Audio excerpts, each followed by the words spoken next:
리플 분석 시작하겠습니다. 일단 이번 영상에서는 제가 단기적인 부분이랑 제가 장기적으로 지금 큰 하락장의 초입, 큰 하락장을 본 이유에 대해서 좀 말씀을 드려보려고 합니다. 아마 지금 방금 실시간 방송에서 좀 말씀을 드렸던 내용인데요. 지금 종합해가지고 좀 말씀을 드려보려고 합니다.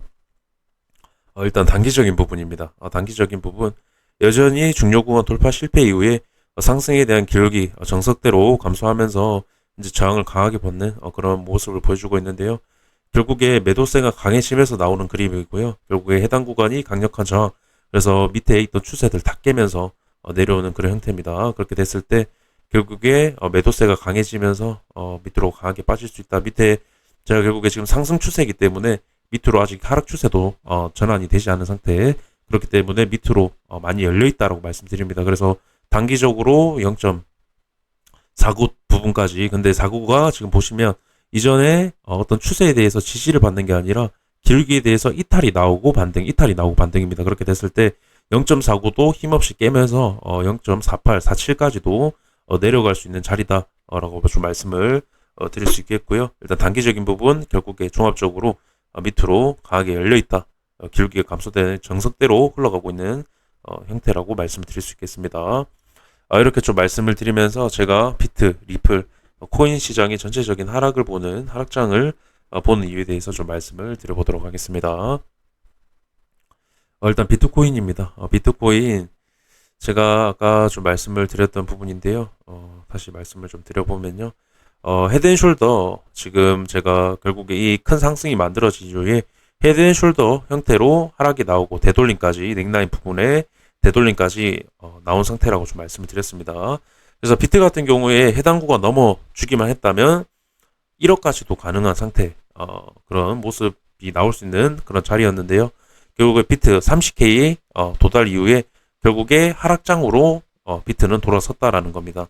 제가 이 기로 엄청난 어떤 상승장 그리고 엄청난 하락장의 기로였다라고 좀 말씀을 드리는데요. 그리고 항상 그때 리플이 급등이 나왔을 때 오히려 BTS 그때 비트가 31.8까지 상승이 나왔었는데요. 리플 급등 때 결국에 어떤 리플의 급등은 비트의 상승장의 마지막 하락장의 초입인 경우가 많았다. 리플이 급등이 나왔을 때. 근데 리플의 급등이 나온 이후에 비트 상황이 오히려 좋지 않아졌다라고 말씀드렸습니다. 그때. 그래서 결국에 그때 31K, 30K도 저는 이탈이 나올 거다. 결국에 해당 구간에서 위로 올라가는 게 아니라 밑으로 내려갈 거다.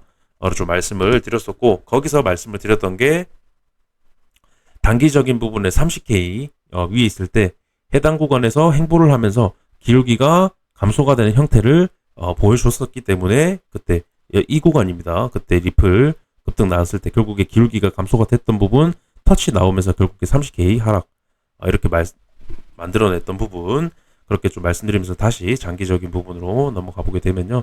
결국에 기로에서 하락장으로 선택을 했다라는 겁니다. 비트가 돌아섰다라는 거고, 결국에 이렇게 됐을 때는 제가 어떤 헤드앤숄더의 넥라인 크기만큼 갭을 메꾸는 형태는 결국에 더 큰 하락을 하기 위한 움직임이다 라고 말씀드리면서 결국에 저점도 깬다라고 말씀드리죠. 해당 구간 지지를 받았던 어떤 갭을 메꿨던 저점을 깨는 움직임 나올 거다 말씀드리는데요.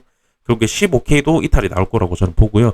장기적인 하락장으로 넘어갈 거라고 저는 봅니다. 그래서 결국에 가장 중요한 부분입니다. 넥라인 부분까지만 터치가 나왔다는 부분. 결국에는 하락장의 초입에 있다고 제가 30K 때부터 계속 말씀을 드렸던 부분이고, 결국에 지금도 여전히 하락장 초입이다.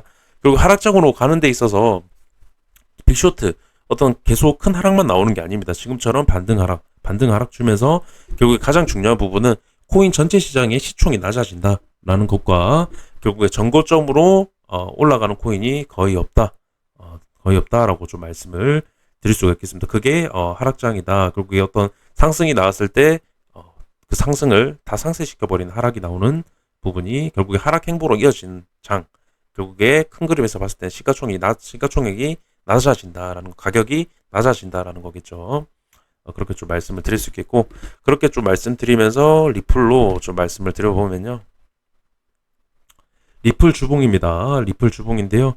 아까 비트도 그렇게 좀 말씀드렸고, 리플도 보시면은 제가 그때 이전에 좀 질문을 받았던 내용 중에 하나가 지금 구간이랑 여기 구간이랑 지금 구간이 굉장히 흡사하지 않냐.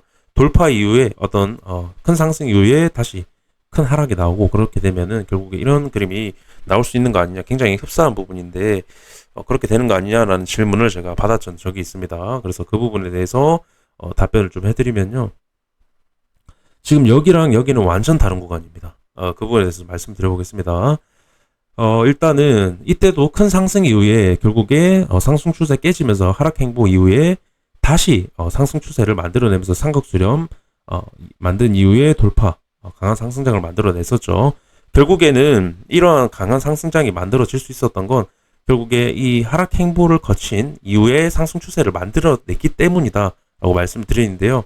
지금 보시면 큰 상승을 만들어내고 상승에 대한 기울기가 감소가 되고 있고 결국에 현재 보시면 현재 위치가 상승의 기울기가 진짜 완만해진 마지막 상승 추세라고 말씀을 드립니다. 그렇게 됐을 때는 제가 어떤 하락 추세의 직전이라고 말씀을 드리죠. 하락 추세로 전환되기 직전이다. 그렇게 됐을 때는 여기는 보시면 하락 추세에서 상승 추세로 전환되기 직전이다. 라고 말씀을 드릴 수 있겠고 여기는 바로 완전 반대로 상승 추세에서 하락 추세로 전환이 되기 직전이다라는 겁니다. 그렇게 됐을 때는 큰 하락, 큰 상승, 큰 하락이겠죠.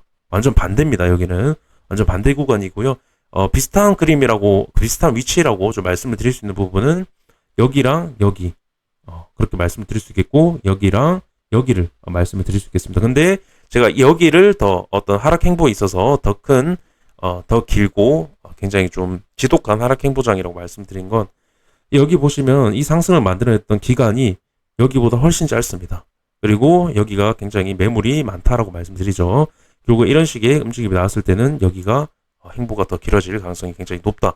그렇게 좀 말씀을 드릴 수 있겠고 그리고 제가 마지막 상승 추세라고 말씀을 드렸는데요. 결국에 마지막 상승 추세를 돌파하는 그림을 보여줬다가 결국에 안착하지 못하고 다시 내려왔다라는 건 굉장히 지지를 많이 받았던 구간까지 내려왔다라는 건 결국에 이 하단부를 깨기 위함이다라고 제가 하락 패턴이라고 말씀을 드립니다. 그렇게 됐을 때는 저는 상승 추세 결국에 이탈이 나올 거라고 생각을 하는 거고요. 그렇게 됐을 때는 리플 하락 추세로 전환이 될 수 있다라는 거죠. 그렇게 됐을 때는 결국에는 리플도 어떤 하락장의 초입에 있다라고 말씀을 드릴 수 있겠습니다. 하락 추세로 전환이 되면 하락 행보가 나오면서 가격적인 하락이 강하게 나온다라는 겁니다. 그렇게 됐을 때 제 리플 장기적인 관점 하락장 초입의 모습이 나왔다.